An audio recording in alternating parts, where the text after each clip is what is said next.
জগৎসমূহের প্রতিপালক। তো আল্লাহর সাথে বান্দার সাথে কথোপকথন হচ্ছে, কথা হচ্ছে, আল্লাহ বান্দার সাথে কথা বলছে। এই অনুভূতির সাথে যদি আমরা নামাজ পড়ি তাহলে আমাদের নামাজটা কত সুন্দর হবে।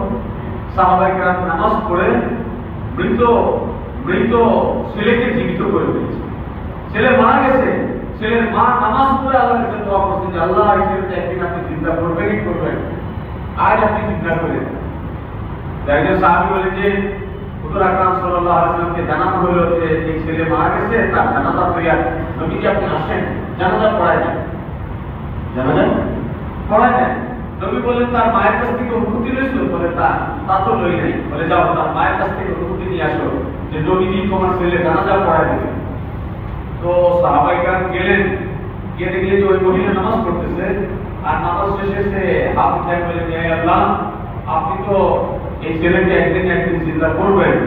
আজকে আমি আমার পরিবারের কাছে ফিরে গেলে কাফের মুশরিকরা বলবে তুমি আমাদের মূর্তিগুলার পূজা বাদ দিয়া তুমি এক আল্লাহর উপর ঈমান আনছো, আমাদের মূর্তিগুলা তোমার অভিশাপ দিচ্ছে, এই কারণে তোমার ছেলে মরে গেছে। আল্লাহ আমি এই তহমত, এই অপবাদ আমি সইতে পারবো না, আপনি আমার ছেলেকে আজকে চিন্তা করে দেন, আজই চিন্তা করে দেন।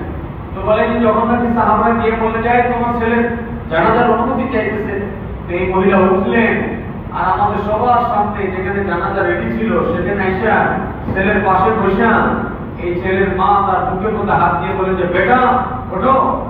বলে যে এই মৃত কাফনে মোড়ানো এই ছেলেটা সবার সামনে উঠে বসে পড়ল।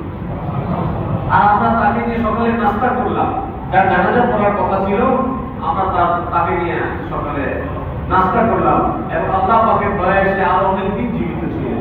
তো সাহাবায়ে কেরামের নামাজ তো এটা আল্লাহ তাআলা বলেছে কুমু লিল্লাহি কানিতিন, আল্লাহর সামনে তাকওয়া ভয়ের সাথে দাঁড়ায় থাকো। ওরকম ভাবে তো সাহাবায়ে কেরাম দাঁড়াইতেন, যার কারণে তাদের নামাজ এমন হতো যে তারা নামাজ পড়ে যা চাইতেন তাই পাইতেন, যা চাইতেন তাই পেতেন। একজন সাহাবী তার বাগানে পানি দরকার, তো তাদের যেমন তো মেশিন ছিল না, আকাশের দিকে তাকায় কোথাও মেঘ নাই, তো কাদের বলে যে আমার ওযুর পানি দাও। ওযু করলেন, এই বাগানের পাশেই দাঁড়ায় 2 রাকাত নামাজ পড়লেন। নামাজ পড়ে আল্লাহ আমার বাগানে পানি দরকার, বৃষ্টি দিয়ে দেন। বৃষ্টি দোয়া করে খাদের তো বলছে দেখো তো আকাশে মেঘ করছে নাকি, কাদের বলছে যে না মেঘ করে নাই। বলে হ্যাঁ আল্লাহ ওয়াদা করছে নামাজ পড়ে চাইলে দিয়ে দিবেন, তাই আমার নামাজের ত্রুটি হয়েছে। উনি আবার ওযু করছেন, মিসওয়াক করে ওযু করে আবার নামাজ পড়ছেন। বলে এবার মেঘ করছে কিনা দেখো। বলে না এখনো করে নাই। বলে না নিশ্চয়ই আমার নামাজের কোথাও ত্রুটি আছে, আল্লাহর ওয়াদা তো সত্য, এই ওয়াদাটা হক তো নিশ্চয়ই আল্লাহর ওয়াদা সত্য, আমার নামাজের কোথাও ভুল হচ্ছে। উনি আবার ওযু করছেন, আবার নামাজ পড়ছেন। এবার খাদের বলছে দেখো তো কোথাও আকাশে মেঘ দেখা যায় কিনা।